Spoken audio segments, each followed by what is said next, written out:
Hello! Welcome to my channel. My name is Puddles. Today I'm just going to go through quickly a dungeon that I've prepared. It's the next level of the Mega Dungeon, which is based on the different schools of magic. This week my players will be running through Illusions, and I'm just going to show you the dungeon and how I went about making it. So like my previous dungeons, the first thing I did was go to the spell list for Illusions, just to get some inspiration of how I could incorporate it into the dungeon itself. As you can see, it's obviously going to be a lot of trickery, a lot of deception, a lot of illusions, being the school of illusion, some invisibility in there, things like Phantasmal Killer and Weird to screw with the brains of our players. But with illusion, it's mostly making things seem real when they're not, or making things seem different than they actually are, which is pretty straightforward. So with that in mind, I went and did a brainstorming. In bold are all of the things that I included in my dungeon.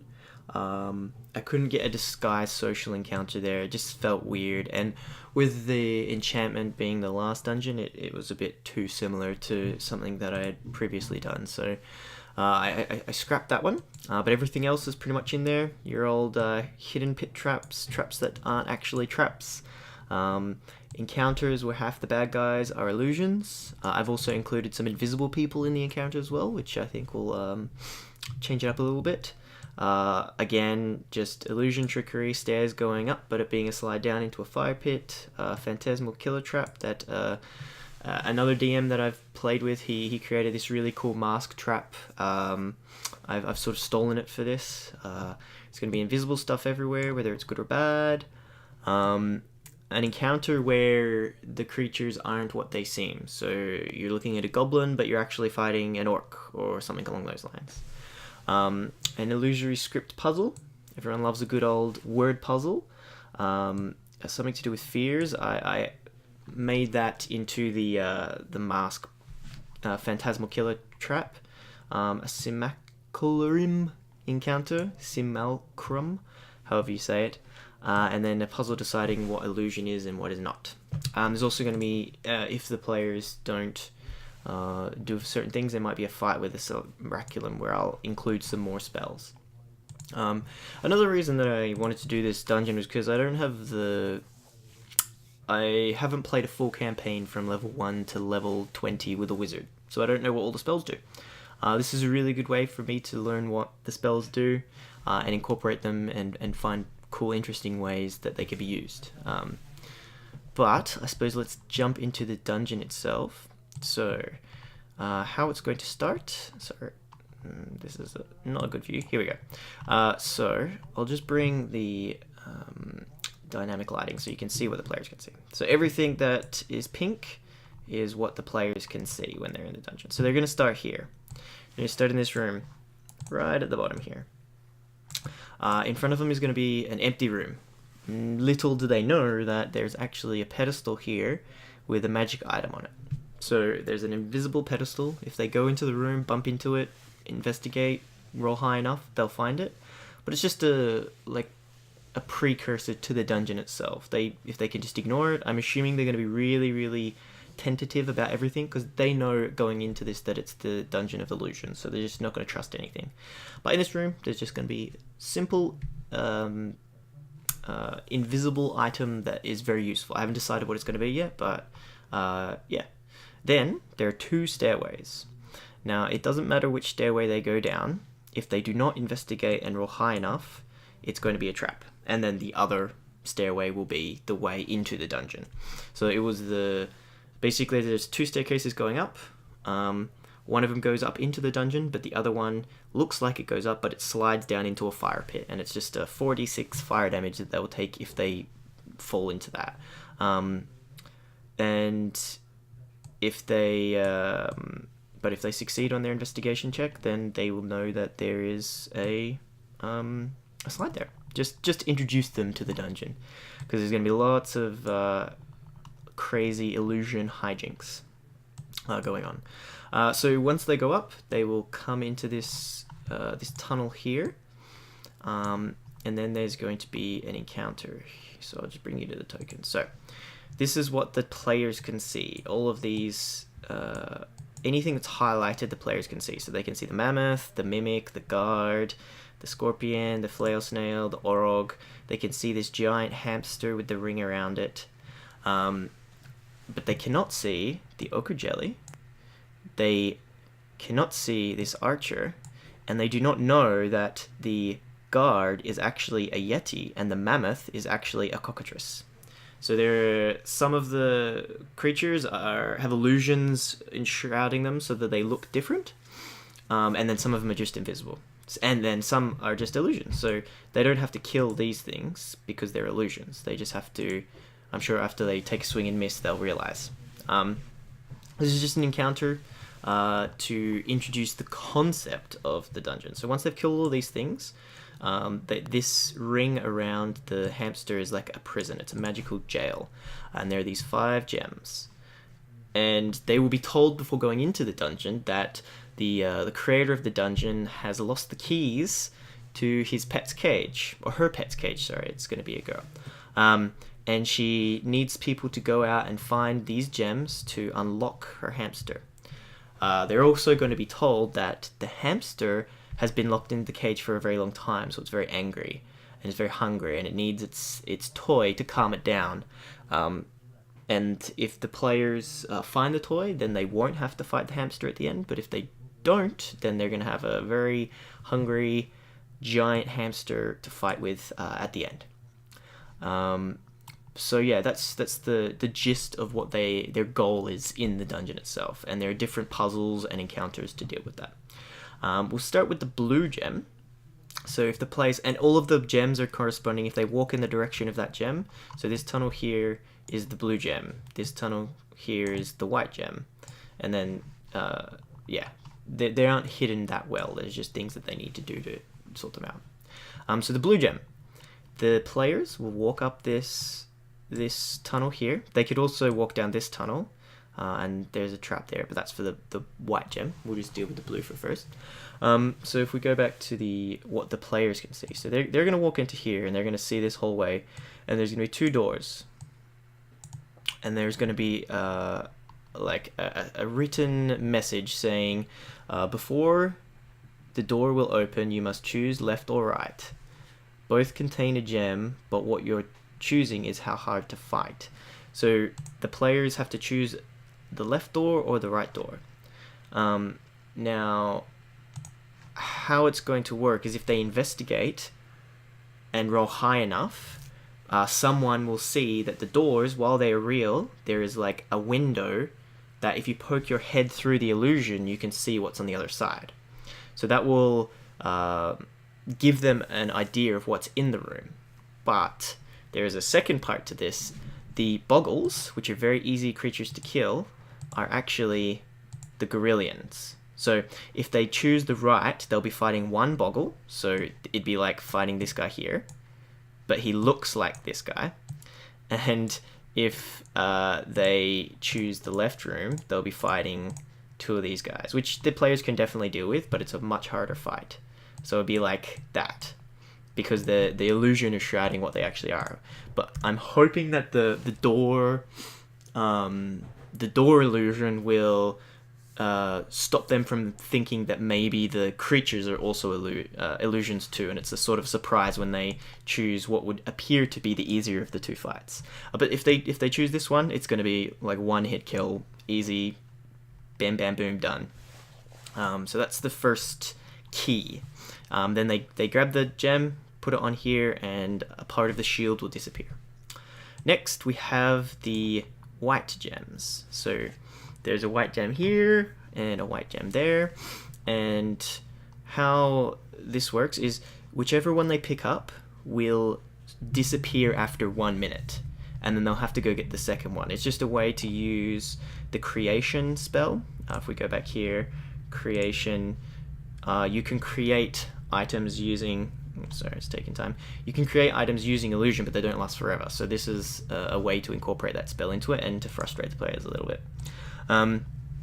So the first white gem room, there is... they see these 2 statues. They don't see this. This is an invisible blade swinging down. If they walk close enough to it, it will trigger it.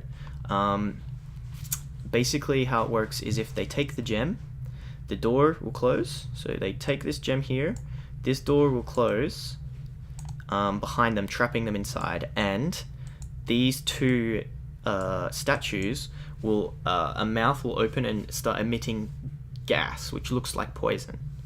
The thing is, the poison is an illusion, so they think that they're about to be killed by this poisonous gas, which is trapping them in the room. So they're going to panic and try to figure out how to get out of the room before the gas gets them, or they're going to try to destroy the statues. Both of them are valid ways to getting out of the room. So I'll just go through how it works. So the door itself will have an invisible lock. If there's a DC 20 investigation check, they can attempt to unlock it with disadvantage.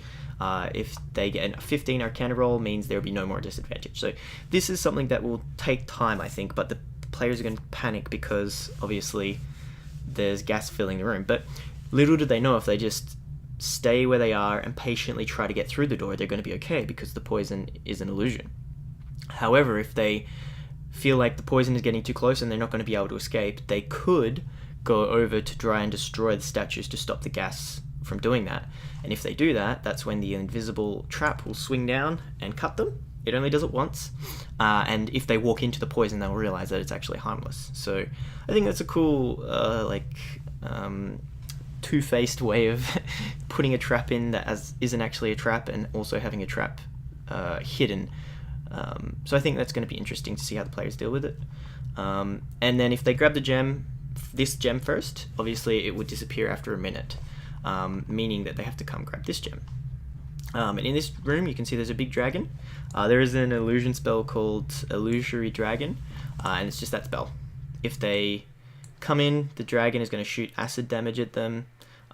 They can try to attack it, but it doesn't do any damage. If they do an investigation roll, it will show that the dragon is an illusion, but it's a really high level spell, so it can still do damage to them. If they grab the gem from the pedestal, the dragon will disappear. Super easy. They're definitely going to take one bout of acid breath before they do anything, and if they try to fight the dragon, there might be some time there where they are wasting it instead of just grabbing the gem. But yeah, it, I think, should go pretty smoothly. And that's basically how the white gem works. They have to grab both of them in order to put it on the pedestal. Before we go into any more gems, we'll go to the illusory script puzzle. So here we have an illusory script. There's a table with different buttons on it. Pushing a button will illuminate the script on the wall, but they have to push the buttons in the right order. So the sentence that they're trying to write is, "What we see depends mostly on what we look for." And they have 10 buttons, and then I'll say there's like a reset button so they can start over again. This will I don't think it will take them too long. It's pretty, well, I actually don't know. I've never done a puzzle like this before, so it could take them a long time to figure it out, but it doesn't seem too crazy hard to me. And then once they do that, I'm either going to reveal a secret of the dungeon, or I'm going to give them a magical item. And I'm thinking I'm just gonna give them a magical item that they can use, because I've got some other things in place for revealing secrets and giving information. So at this point we've got the blue and the white gems. Next we'll go with the red. So the red is the furthest away, and this here is the toy for the food for the hamster at the end if they find that room. So with the red, they go down this tunnel here, and in the first room is a giant pit. Now it's 15 feet to jump to this rope, and then another 10 or so feet to swing off of it and land. Completely doable. The barbarian has 16 strength, so he doesn't even have to make a roll to jump to the rope, but he'll have to make another roll to jump over there. So this is pretty doable task by everybody. Obviously, they're going to assume everything is an illusion, so I'm assuming they're going to investigate. If they investigate and roll high enough, they're going to realize that the rope is a illusion. So this rope here it's not real. If they drop things down into the pit, it's just going to keep going and disappear. Because with Master Illusionists, you can make illusions appear and change as they go. So the pit is also an illusion, but it's 30 feet down instead of limitless. So if the players jump and fail, they will take some damage, but then they can just walk to the other end of the pit and climb back up. So I'm hoping that they see the rope as the illusion and then try to figure another way to make a bridge or something across, completely ignoring the fact that the pit is also an illusion. But I think it's just an obstacle for them to deal with, to blow through some resources, maybe try to think creatively to get through this, or if they just want to try and make the jump, they can do that as well. Hopefully, the best case scenario is if they don't know that the rope is an illusion and they go to jump for that. That would be hilarious. Once they get past that, there's a long hallway. I'll show you what the players can see. So, So down this long hallway, as soon as they walk into this hallway, there's going to be a giant ball drop from the ceiling and roll towards them, Indiana Jones style. They will either have to try to stop it or just run back into the pit, or it's going to go around the corner as well. So that they either need to run away from it or try to stop it or something like that. If they investigate, they will notice that the ball itself is an illusion. There's no danger in this, but what I'm hoping is that it will sort of scare them, and if they know that if they jump into the pit they won't die, they will run and jump into the pit to try to escape this and hurt themselves. And then hopefully realize that it is an illusion and that everything they just did was pointless. So that's I think a funny little way to trick them. But again, it's an illusion dungeon, so I think they're going to be pretty heavy with the investigation checks. Once they get past that, so this door here is a hidden doorway. I don't think they're going to check for hidden doorways. I think they're only ever going to check for traps, so I don't think this is going to be shown. But if they do, and they roll high enough, they will see this hidden doorway and then see that the gem is in this room here. But if they don't, however, they're going to walk down this hallway and see that the gem is in here. Little do they know, though, that there's a spike trap in this room. This room is just a spike trap, and the pedestal is just an illusion. So this whole room is an illusion, and if they go in there to try and grab the gem, they will fall into a pit trap and take damage. That's pretty much the only thing in this area. Once they have activated that illusion, this door will open and they'll see that this is the actual gem that they're trying to get. So just a whole bunch of different terrain traps that they have to deal with in this area, as you would expect in an illusion dungeon. So that's the red. Next we have the yellow. So if they come down this hallway here, there are two rooms. If they go into this room here, they see nothing. Unless they investigate, they'll see a mask on the floor.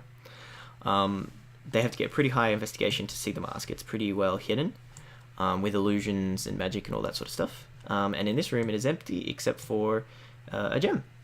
And when they grab the gem, everyone has to make a wisdom saving throw, and it's going to work like Phantasmal Killer or Weird, where the players just see the darkest horrors crawl into their vision and they take psychic damage. And they get to make saves to avoid this.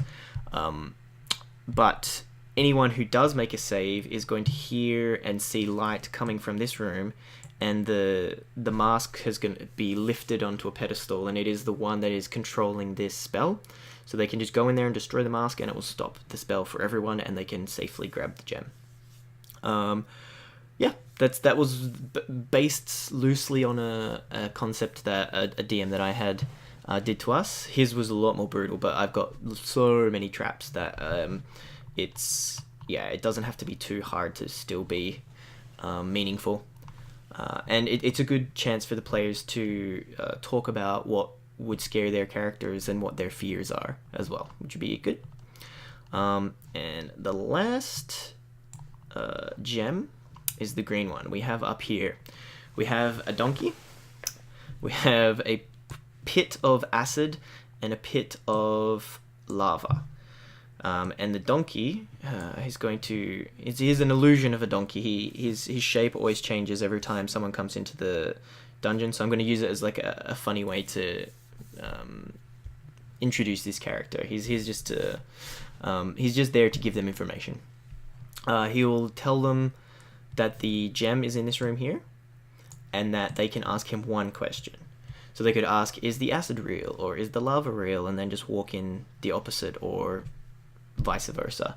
Both of these are illusions. The lava and the acid are both going to be illusions. If the players go close to the lava, they're going to feel the heat coming off of it, as illusion spells work. They're going to smell the acid, and if they drop things into it, they'll see it burn and shrivel. But they will, both of them are fake. The thing about the donkey is they can ask him any question. They could ask him where the toy is. They could ask him how to complete some of these other puzzles. They don't necessarily have to ask him. So if they get stuck somewhere, they can come to the donkey and ask him one question, and he can give them a way to go through safely. So that's all the gems. Once all of the gems are there, the shield surrounding the last boss hamster person will fade. And depending on whether they have gotten this or not, will depend on if there's a final encounter or not. So I'll just go through that now. So the players know that there's a hidden room in this dungeon. They know that there's a hidden room with the toy. The wizard who created this dungeon forgot where she put it. So now they have to look for it. There's a little clue here as to where it is, though. So I've got this little mouth, and here's a talking mouth, which is an illusion spell, and he's going to tell them that if they can get the treasure in the other room, which is in this room, and give it to him, he will give them a hint as to where the toy is. So players will talk to him, then they'll go into this room, and in this room they see a chest. Well, they see a mirror first, and inside the mirror is a chest with a hamburger. They can't get into the mirror, and if they look behind them, there is no chest. So it's only in the mirror. If they break the mirror, the chest will disappear. If they there's no magic or anything in this. All they have to do is to pick the mirror up and turn it upside down, and the burger will fall out the top as if it was falling out the top of the chest. So if they move the mirror, their shape won't move, but the chest will move with the mirror. So hopefully they figure that out, and if they do, and they give the burger to the mouth, he will tell them that the door that hides the toy can only be seen when it can see itself, which means if the door has a mirror, like there's a mirror on the door, you can see the door. So the door can see itself, and you can see the door because of the mirror. It's a little abstract and confusing, but it's supposed to be a little hard to find this. Pretty smart players, so I'm sure if they obviously get the hamburger to the mouth, they will figure that out. And then it's literally here. So if they figure out that they need a mirror, they can break a part of the mirror here and use that, or they can just investigate using like the tip of their sword or something like that. But yeah, that's how that should play out. If the players need more help, it's very vague, and I understand that. If it's a little too difficult, I'll give them a few more hints maybe, but also I don't want it to be easy. I want them to, and if they don't get this, it doesn't affect the dungeon. It just means they have to kill the hamster at the end instead of it being their friend. And then at the end of the dungeon, whether they kill the hamster or whether they free it and give it its toy, the wizard will come down. She will either resurrect her dead hamster or play with it, and then she will give the players a boon and give them the ability to morph one of their weapons into like a shadow blade, which is another illusion spell, which would just give them extra damage on one of their weapons, and they can choose who does that. But yeah, that's basically the dungeon. It should be real fun.